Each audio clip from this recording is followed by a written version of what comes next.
These are some pretty dang sweet gloves.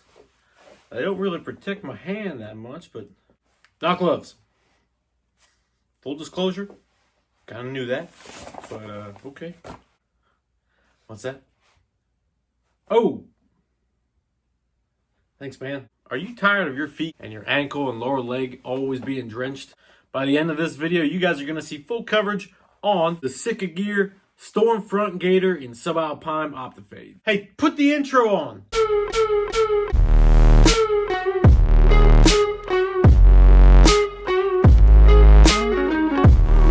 What's happening, everybody? Zach Miller here, owner, founder, and lead trainer of Southern Loon Retrievers here in Pennsylvania. You make a heck of a gun dog here, so if you are looking to send your pup to get trained for obedience work and or basic and advanced gun dog work, we've got openings coming up. Head online, reach out, and see if you can get your pup in. If you're looking for something different and a little less formal, I've got Gun Dog Academy, which is our newest and rapidly going, fully online, step-by-step Gun Dog Academy. If you're looking for a process that takes you and your pup from point A all the way to a finished gun dog, which is now becoming known as the most detailed do-it-yourself gun dog program on the market today. The link to both the free course and the unlimited course, which is being recognized everywhere, are in the description below. Go give them a check.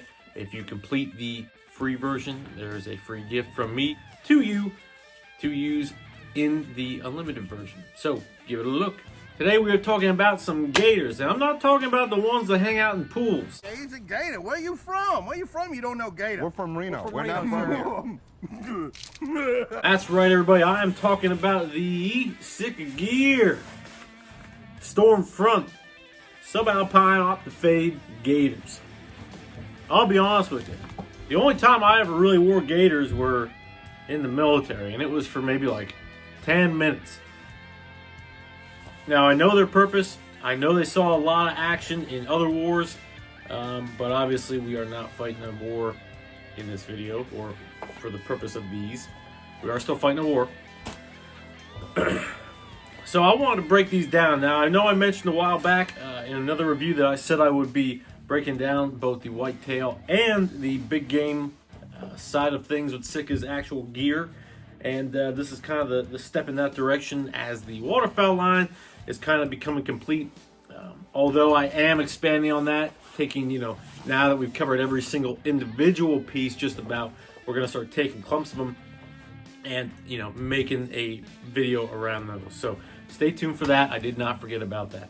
All right, everybody, so let's dive into this product. So before we even get to the description, a little bit of history on this. I'm a big history buff, and I love knowing cool little facts like that. So here's a little bit from my mind to yours. So here's a little bit of knowledge I'm about to drop on you. So gators actually used to be known as spats, S-P-A-T-S. What these were at peacetime, I guess you could say. They were commonly just the, I'm trying to think how to describe it. Most gentlemen would wear your black polished shoes or boots, and then they would wear these white things over top of them. And that was kind of just a peacetime thing. That was the fashion then. As war broke out and there was a wartime, or even outdoorsmen were really seen wearing these a lot, so what we're wearing them for now, hunting. They were pretty much known as spats, like I said, but the technical term for what they named them that, the reason they named them that was because it was short for spatter guards. And it's just that, if you get, splatter or something around, these would kind of protect it so you didn't have to mess with your boots or your pant legs or anything like that. But as time went on and the outdoorsmen and the military got a hold of it, they probably went cheaper with it. But the whole idea was to save the lower part of your pant leg. 9 times out of 10 when they'd be sending, whether it be infantry units or if we're, outdoorsmen and women like us, we're going through thick terrain, we're going to get cut up and we don't want our gear that we're going to be using for a while or that we paid a lot for to get messed up. So spats have now become gaiters. Look here. Rule number 1 for gator. You gotta respect it. You don't respect the gator, gator not respect you. And we can kind of picture, the word has now become kind of universal when we think, okay, well, we've got gaiters for our ankles and our boots. We've got the neck gaiter, which if you haven't seen that video, it's right up here. So you can see it's a protecting device, okay? Now watch this. Watch. No. Watch for it. No. No! Oh, come on now. I'm your daddy! Come on, get out. No. The history, let's dive into the description. straight from SITKA Gear's website. So it currently comes in Optifade Subalpine and the Open Country. It comes in two sizes. It comes in a medium/large and a large/extra large. It's got 4.5 out of 5 stars with 5 reviews. And the description is as follows. The Stormfront Gaiter is the over-the-calf protection you need for hunting in extra rugged environments.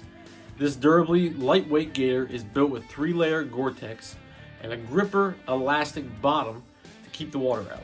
An internal ladder lock strap system keeps a low profile, reducing abrasion and noise when navigating technical terrain. Cam lock buckle closures on top, over the calf protection for the most rugged environments. And it's very tough GORE-TEX for that. But let's talk about this item, and again, as usual, work from the top down. 1, 2, 3, 4, 5, and then it's split to a double. That means this gator 50-year-old, he been attacked. So from the top, okay, we've got this would be the leftmost boot. So your SITKA Gear logo is always going to be on the outside, okay? So this would be my left boot. Top, we see our buckles up here that they were talking about. Now these seem like, to me, if I'm doing this right, they should just snap up. Yep.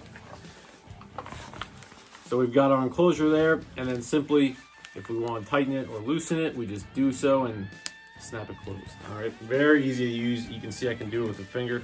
To open the actual gaiter itself, we have Velcro enclosure the entire length of the gaiter. We can see it opens wide just like that, and a very thick strip of Velcro for that matter. If you guys can see, that's easily over an inch, and I have trouble trying to figure out how big an inch actually is, but I'm going to guesstimate on that one. I'm going to come at him like another predator, not a prey. I come at him like a predator. Stop. So this upper portion right here is straight GORE-TEX. It's actually very light. It almost seems, I'm not going to say flimsy, but it's very flexible and malleable, but without a doubt waterproof. I mean, it's GORE-TEX. As we move down to the bottom here, you guys, like I said, we have the SITKA logo here without the name, and we can see we have our stitching start to take form. If we pull this back a little bit, you can see how far up this strip goes. Now, it's not leather, of course, but it is, like they said, very grippy. And that's, honestly, it's the best word I can use, because I'm like catching my skin on it, and our bodies give off natural oils from our skin. And even that, like just doing that, I'm still catching a good grip on it. But nonetheless, that goes all the way up, as you guys can see, into the gaiter itself. Most just typically stop right here and they'll do a little stitching, and that's why they always bust. It's good they put that full tang in there like that. What's also nice is if we dive into the inside of this and go a little bit deeper, we can see that that's actually made out of some metal there. We've undone the buckle and the Velcro, and if we're going down the side here, we can see our huge strip of Velcro, and we've got one actual snap button right there at the bottom with our next to our tab. And now here we've got these little paws, if you want to say. I don't know if you guys can see how it looks, but it's simply just a paw like that. It's metal design, and I mean, this thing is extremely strong. You can like feel, I mean, you can just tell it's very strong. We'll get a close-up for you here. Very durable. Not much gonna get through that unless the fabric gets destroyed. On the outside, you guys can see it is double riveted right there. On the flip side, on the inside, on both sides of the actual stirrup here, we can see there's a little rubber tab with what looks like vents in it. This is actually adjustable. We can adjust the height at which the actual stirrup paw goes to one of these rubber holes. And for having only one row of stitching, this thing is on there pretty dang tight. So if you happen to have a really big boot, or you have a boot that has a very high arch like most of mine do, and you know, this is gonna eat up a lot of your strap here on your stirrup, you may need to adjust it to a lower setting to get a little bit more bite here, which is nice. Now, what they mean by the grip strength and the grip technology down here at the bottom, if we remember from some of the other videos, the suspenders or around, you know, where a belt would usually go for a lot of the SITKA gear, they have that almost gel-like material. Well, it's not so much the gel-like, but it's very similar to this. And if you guys can see just how those strips are done, there's about 4 of them on the interior. Those are strong. No. Watch for it. No. No! Come on now. I'm his daddy! See? Come on, get. No. Okay, no. Okay. What's the purpose of a gaiter, or as I talked about in the beginning, a spat? Like I mentioned, they used it as a splatter guard, mainly to keep any dust, debris, either outside of your, the outside of your shoe, keep that clean, or to keep your pants from getting anything underneath and into where your actual skin is, or your pant legs getting messed up from the bottom up. Now, if we move to the inside on the exterior, so this would be, if it's my left side, this is the inside of it, we've got a reinforced inside flap, okay?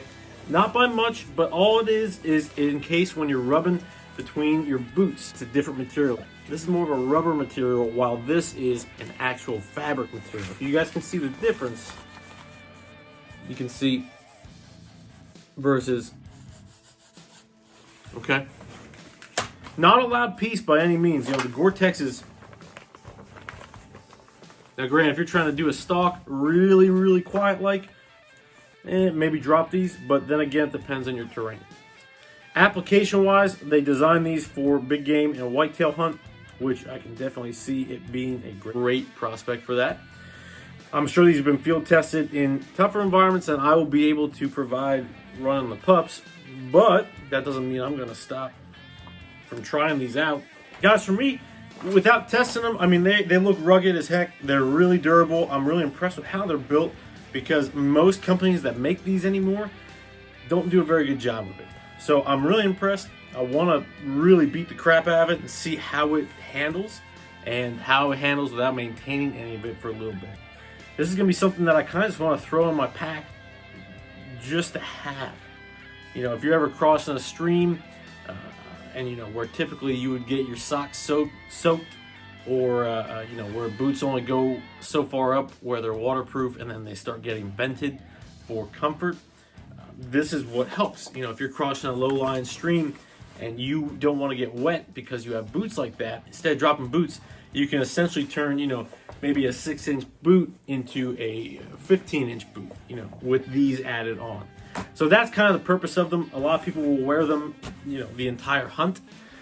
The trouble with them is that the breathability, that's the only thing. So when you're using these, make sure that you make time to take them off and dry everything out, because they, well, if they're waterproof, 9 times out of 10, it's hard for them to breathe.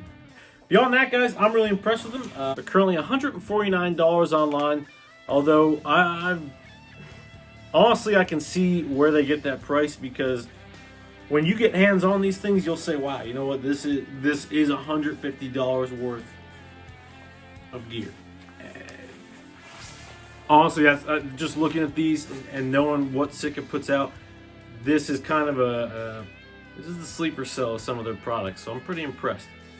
Besides that, guys, I'm really happy with it. I'm going to give it a 4 out of 5 just because I haven't hard tested it yet. We'll leave a little bit up to question. But beyond that, don't forget to go check out the free and unlimited Gundog Academy in the description. Please subscribe to the channel, like this video, share it with your friends, and we will see you on the next SITKA gear reviews. Remember, everybody, new videos every Wednesday and every Saturday. No. Well, that gator dead. Yeah, this gator's dead.